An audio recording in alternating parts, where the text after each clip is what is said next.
Hello everyone, welcome to English tutorials. আজ এই ক্লাসটাতে আমরা West Bengal board of secondary এডুকেশনের ক্লাস 8-এর অ্যান এপ্রিল ডে কবিতার যাবতীয় অ্যাক্টিভিটি সলিউশনগুলো জেনেও নেবো এবং তার সাথে সাথে বুঝেও নেবো।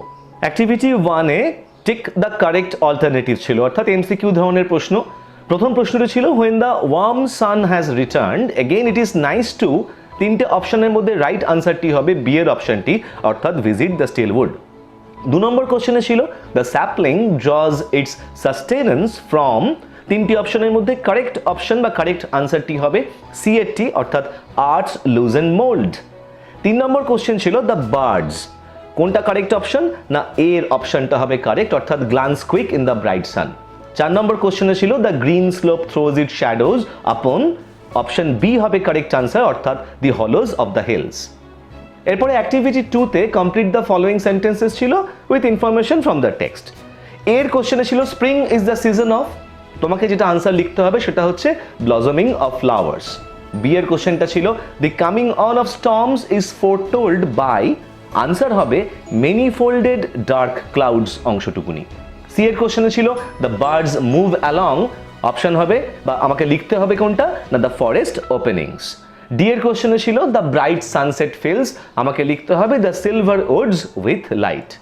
অ্যাক্টিভিটি 3-তে কোশ্চেন ছিল why do you think the poet loves the season well, answer হবে the poet loves the spring season because it is a season of regeneration and revival after the winter.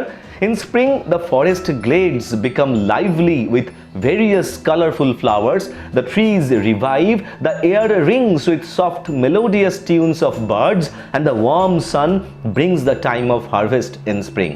Moreover, there is no ominous presence of dark clouds that brings the storm or the inclement weather.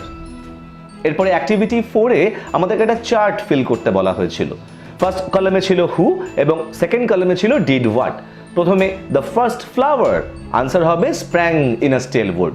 2 এর কোশ্চেনে ছিল the forest glades, answer হবে were teeming with bright forms. 3 number question ছিল the sapling, answer হবে drew its sustenance from the earth's loosened mould. 4 নম্বরে ছিল the drooping tree, answer হবে revived through those stricken to the heart with winter's cold. এরপরে activity 5-এ ছিল কিছু question. First কোশ্চেনটি ছিল why is it sweet to visit the wood during springtime, answer হবে one can enjoy the sights of the flowers, hear the softly warbled bird song and see the multicolored wings of birds and butterflies. B এর question ছিল what does winter's cold do to the tree, answer the trees droop as they are stricken to the heart with winter's cold. C এর question ছিল what time of the day do you think it is when the green slope throws its shadows in the hollows of the hills, answer হবে when the sun sets the green slope throws its shadow in the hollows of the hills. এবং D এর কোশ্চেনটি ছিল why do you think the poem is titled an April day, suggest an alternative title, answer হবে the poem is entitled an April day because the poem describes a day in the month of April, অর্থাৎ খুব সহজ সরল ব্যাপার। An April day কবিতাটার নাম an April day দেওয়া হয়েছে just because এই কবিতাটা এপ্রিল মাসের একটা দিনের প্রাকৃতিক সৌন্দর্যের বর্ণনা করছে। এপ্রিল মাসের একটি দিনের প্রাকৃতিক সৌন্দর্যই কিন্তু এই কবিতাটির থিম, সেই জন্যই এই কবিতাটির টাইটেল দেওয়া হয়েছে অ্যান এপ্রিল ডে। এর অন্য কোনো title and alternative title maybe sweet spring বলা যেতে পারতো অথবা জয়া স্প্রিং, তোমাদের যেটা ইচ্ছে তোমরা সেটাকে ইউজ করতে পারো। এরপরে অ্যাক্টিভিটি 6A-তে কারেক্ট ভার্ব ফর্মস দিয়ে ফিল ইন দ্য ব্ল্যাঙ্ক করতে বলা হয়েছিল, অর্থাৎ প্রথমটা হবে সেক্ষেত্রে না he has been working here for the last 2 years। 3টি অপশন ছিল worked, is working and has been working. এখানে আমরা প্রেজেন্ট পারফেক্ট কন্টিনিউয়াস টেন্সের ব্যবহার করলাম। যদি তোমাদের কারুর প্রেজেন্ট পারফেক্ট কন্টিনিউয়াস বা প্রেজেন্ট কন্টিনিউয়াস টেন্স নিয়ে কোনো ডাউট থেকে থাকে তাহলে প্লিজ প্রেজেন্ট কন্টিনিউয়াস এবং প্রেজেন্ট পারফেক্ট কন্টিনিউয়াসের ওপরে আমার করা ক্লাসটি একবার দেখে নিও। আই হোপ তোমাদের আর কারো কোনো ডাউট থাকবে না। পরের আনসারটি হবে the baby has been crying all morning. 3 number কোশ্চেনটি হবে it had been raining for a long time before we went to school.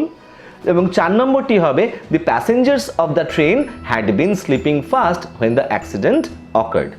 এরপরে অ্যাক্টিভিটি 6B-তে ফিউচার কন্টিনিউয়াস টেন্স অথবা ফিউচার পারফেক্ট টেন্স দিয়ে আমাকে শূন্যস্থান পূরণ করতে বলা হয়েছে।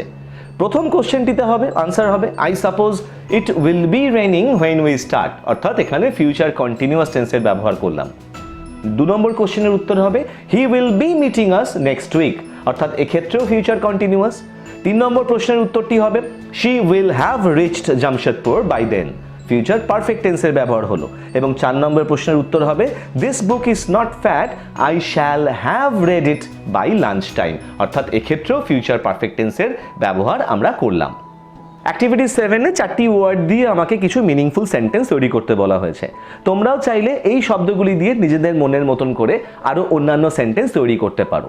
এনিওয়েজ, হারভেস্ট দিয়ে আমি বাক্য লিখেছি একটি, when will you harvest your wheat। Teeming দিয়ে লিখেছি this river is teeming with fish. Thrives দিয়ে লিখেছি he thrives on hard work. আর গ্লান্স দিয়ে লিখেছি he gave her a sidelong glance. Activity 8A-তে বলা হয়েছে যে write a paragraph in about 80 words on the changes that you see in nature when spring comes winter, অর্থাৎ শীতের পরে যখন বসন্ত আসে প্রকৃতিতে যে যে পরিবর্তনগুলি আমরা লক্ষ্য করি সেই বিষয়ে একটি প্যারাগ্রাফ লিখতে বলা হয়েছে। আমি প্যারাগ্রাফটির টাইটেল দিয়েছি দ্য জয়াস স্প্রিং এবং খুব সিম্পল লুসিড ল্যাঙ্গুয়েজে প্যারাগ্রাফটি লেখা রয়েছে।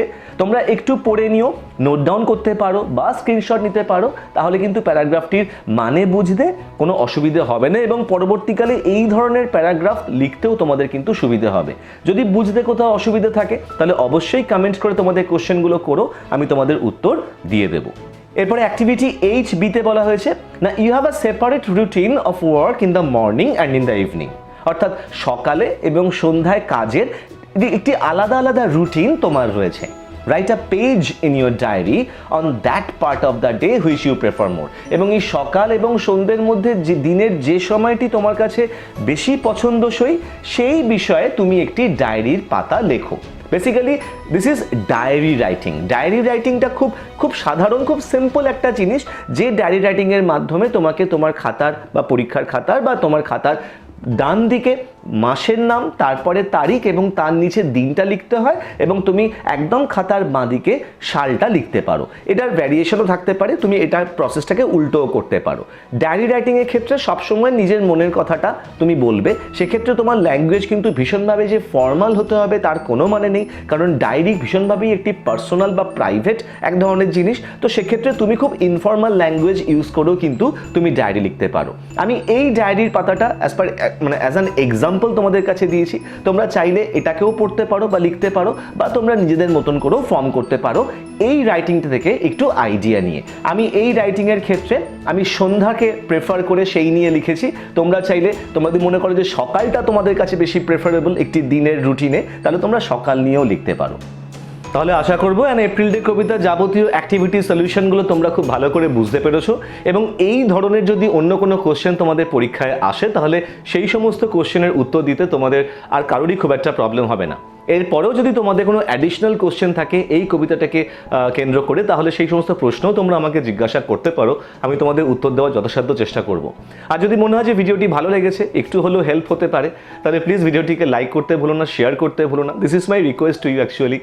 আর ইংলিশ টিউটোরিয়ালস চ্যানেলটিকে যদি সাপোর্ট করতে ইচ্ছে করে, হেল্প করতে ইচ্ছে করে, তাহলে প্লিজ সাবস্ক্রাইব করে নিও আর বেল আইকনটাকে প্রেস করতে ভুলো না, যাতে তোমরা ভবিষ্যতে এই ধরনেরই লিটারেচার, গ্রামার বা স্পোকেন ইংলিশ ওরিয়েন্টেড ভিডিওর নোটিফিকেশন প্রথমেই পেয়ে যাও। ইন দ্য মিন টাইম সকলে ভালো থেকো, stay safe, keep watching English tutorials, keep learning, and thank you so much for giving me your time. Thank you.